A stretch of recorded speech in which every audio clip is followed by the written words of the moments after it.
The boys came to Detroit for a showcase for Barry Gordy, and I remember. At 81, Diana Ross names the 7 musicians she hated. You won't believe who made the list. Diana Ross has always been the picture of grace and glamour, but behind the spotlight, Diana Ross's turn on stage is coming up soon. But just as the show starts, chaos breaks out. A service member runs in with a pale face and a backstage pass that has one name written on it. A name that stops Diana in her tracks. I don't hear her yell or explain. If he's here, I'm not. The performance of $1 Million almost fell apart that night because of an unsaid grudge. After decades of diamond-draped silence, Diana Ross is finally calling people out. The 7 musicians who crossed the line broke her trust and made fun of her memory. Some were enemies, some worked together, and some were friends. The first one was, well, let's just say he was the king of pop. Diana, on the other hand, saw someone else in him. Michael Jackson, the protege who took down the Queen in the 1970s, Motown wasn't just a record label, it was Diana Ross's kingdom, and no one shone brighter than she did when she was there, except for the child star she took in. Michael Jackson was more than just the lead singer of the Jackson 5 when he was only a few years old. Diana picked him. She took him to award shows, made him part of high society, and even let him stay in her house. A lot of people said she was like a son to him. Michael often called her his second mother in return, but fame changes everything. By the mid-1980s, Michael's world fame was unlike anything Motown had ever seen. Suddenly, Diana was. People in the business noticed that Michael started to avoid her events. Ignored her calls and stopped talking about her in interviews. There were rumors that he didn't like being called Diana Ross's find. The Queen helped him get the crown, but he didn't want her. Then 1989 came along. Diana was asked to give him an award for his lifetime of work, which she thought would be a lovely way to honor him. She walked out on stage in sequins and ease, spoke glowingly, and gave Michael the award. He smiled and took it, then thanked Barry Gordy, Quincy Jones, and his fans. But not Diana. People backstage say she stood still with tears in her eyes and whispered these 3 words, "Never again, Michael." She never talked about him in public out of spite, but she also never worked with another male star. And Michael wasn't the only Motown star who turned cold. The next man was the head of the label and built his career off of Diana before leaving her behind. Gordy was a business mogul who played with power. Barry Gordy and Diana Ross did more than just work together. They were the beating hearts of Motown lovers behind closed doors and creative powerhouses in public. Together, they created a music company that broke new ground. Gord was obsessed with Diana and thought she was his best work for a while. A young girl from the Detroit projects into a global star. But that guidance came at a cost. People who were close to Diana said Barry had a suffocating effect on her. He chose her parts, changed her look to fit his polished vision, and even pushed her into roles like Lady Sings the Blues, which she did great in but later said she felt pressured to do. Barry reminded her of who made her when she tried to stand up for herself. Their relationship turned into a battle between love and power. By the late 1970s, Diana had grown past the walls Barry had put up around her. She wanted freedom, creativity, control, and ownership, but Barry saw that as betrayal. Barry smiled in public when she signed a $20 million deal with RCA in 1981, the biggest deal ever given to a female artist at the time. But behind the scenes, she was having a terrible time. He yelled at her, called her selfish, and told staff that she had forgotten who gave her a name.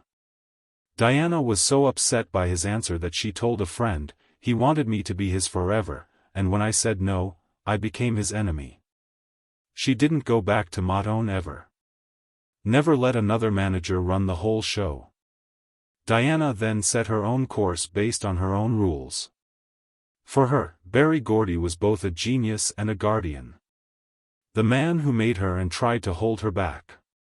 After him, she quit believing producers. The next betrayal, though, wasn't from a boss.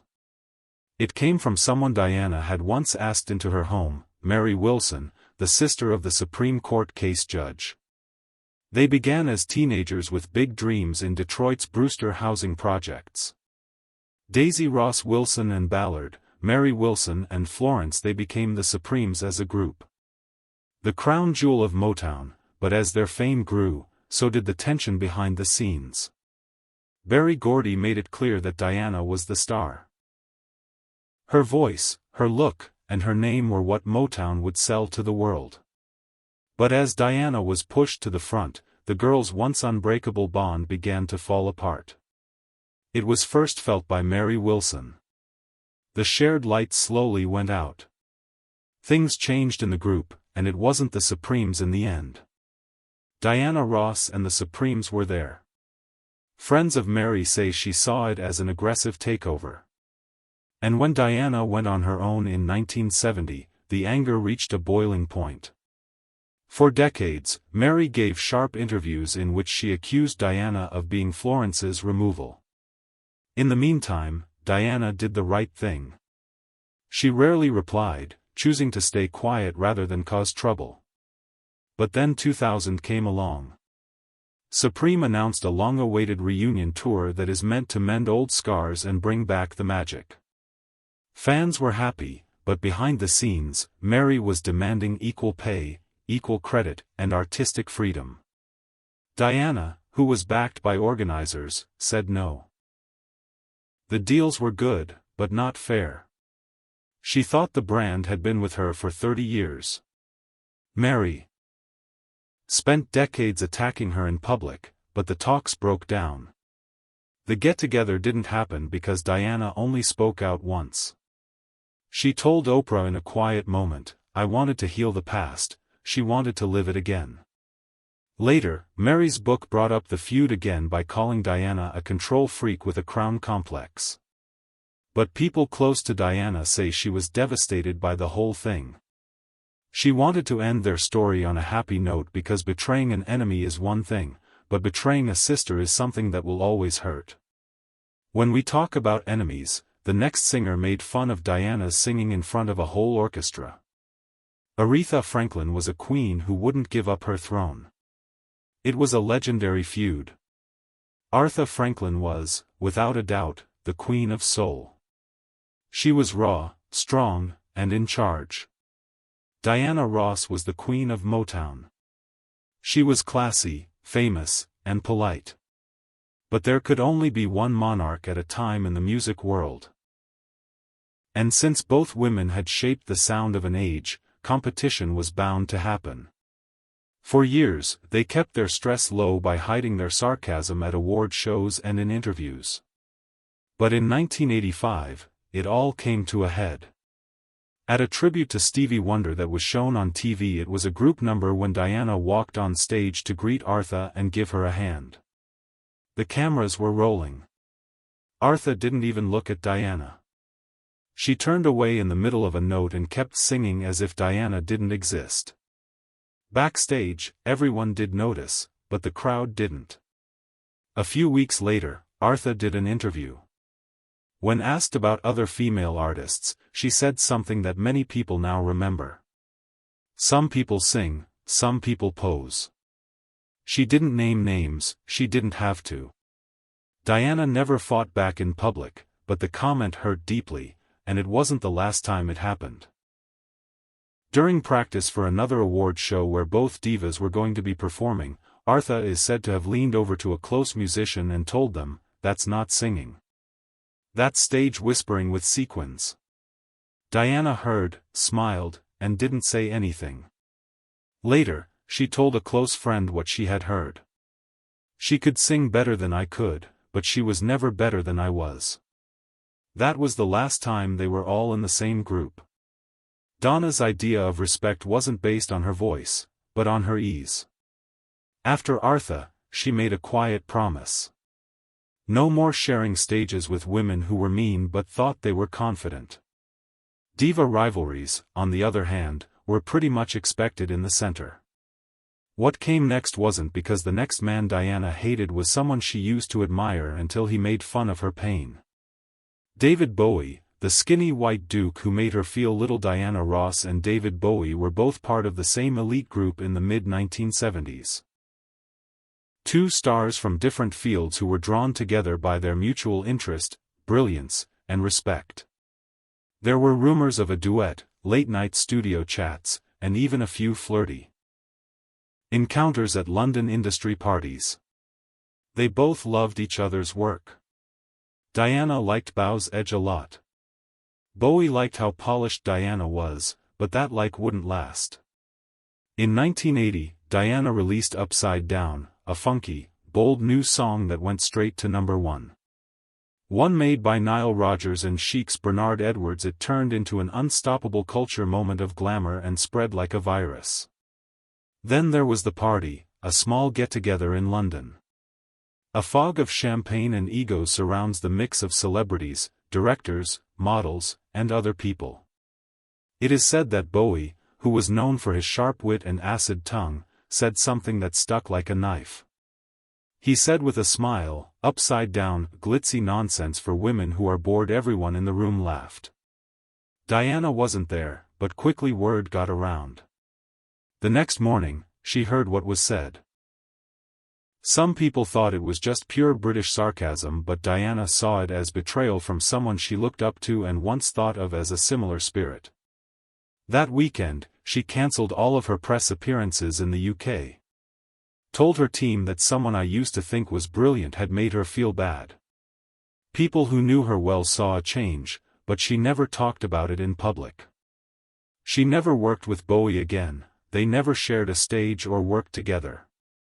And from that year on, Upside Down was a must-have in every musical set list. The second song, without fail, it wasn't just a hit, it was a protest. Diana knew how to get back in the spotlight, even when she was made fun of. But not all wounds healed. The next betrayal wasn't about art, it was about being mean to her when she was at her worst. Quincy Jones, the worker who shut the door. Diana Ross had just signed a $20 million deal with RCA in the early 1980s. This was her bravest move yet, to change her job on her own terms. She wasn't just Motown's queen anymore. She was free and ready to write the next part of her story. And at the top of her list of people to work with, Quincy Jones. Quincy was the most sought-after producer in the world right then. He had just helped Michael Jackson release Off the Wall, and was quickly becoming the most famous producer in the world. Diana admired his brilliance, versatility, and most of all, his ability to make great artists legendary. But when her team tried to get in touch with him, nothing happened. Insiders say Quincy quickly turned down the idea. He is said to have told mutual friends that Diana was past her prime and too hard to shape. Diana felt like a freight train when she heard the phrase, "too difficult." She had fought that name for years. The diva who wanted too much, who wanted creative control, who didn't just smile and sing. She thought she was over it and buried it, but here it was brought up again by a man she respected a lot. She never said anything about it, not in interviews or when asked directly, but in her autobiography, which came out in 1993, she wrote one pointed sentence. "Enough of a secret to stay out of sight, but clear enough for those who knew the men you look up to most of the time like someone else." Quincy Jones and Diana Ross have never shared a single track, worked together in a studio, or made the magic she once dreamed of. For Diana, the silence said it all. But the last name on her list still hurts the most because it wasn't about fame or power, it was about love. Endless Love wasn't just a hit duo, it was a cultural moment. Lionel Richie was the duet partner who disappeared. When Diana Ross and Lionel Richie worked together on a song in 1981, it became one of the most famous love songs of that year. They had natural chemistry that you can't fake in a studio, and their sounds went well together. Fans thought it was fate. It sounded like gold to the business world. Behind the scenes, people at RCA and Motown saw a chance. A world tour with Diana and Lionel as co-headliners. The two superstar artists would be on stage together every night, riding the wave of unending love. But just as the contracts were being signed, Lionel quit, saying in public that he had creative differences. In private, the truth was more carefully thought out. Insiders say Lionel was just given a deal to work alone. The company wanted him to be in the spotlight by himself, without anyone else's attention. When they went on tour together, with Diana still being the star, they had to share the news and probably the applause. He quit the tour, which caught Diana off guard. She had been planning for months on dancing, stage design, and even making joint set lists.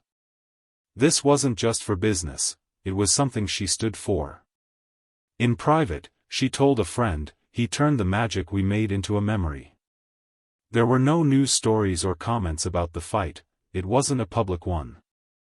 The kind that gets the point across better than any quote "they never did anything."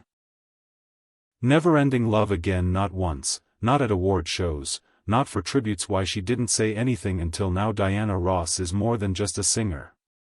She built a kingdom and a legacy in a business that tried to bring her down at every turn. For decades, she said nothing, smiled, and played the game. But now that she's 81, she doesn't have to. These aren't just sad stories, they're stories of how people got through hard times. Because there was a woman trying to protect her crown behind every beautiful picture, dress, and record. Now that she's finally saying the truth, which of these names shocked you the most? Do you think Diana was right to keep these names secret all these years? Don't forget to like the video, share your thoughts in the comments, and subscribe to stay updated with our latest stories.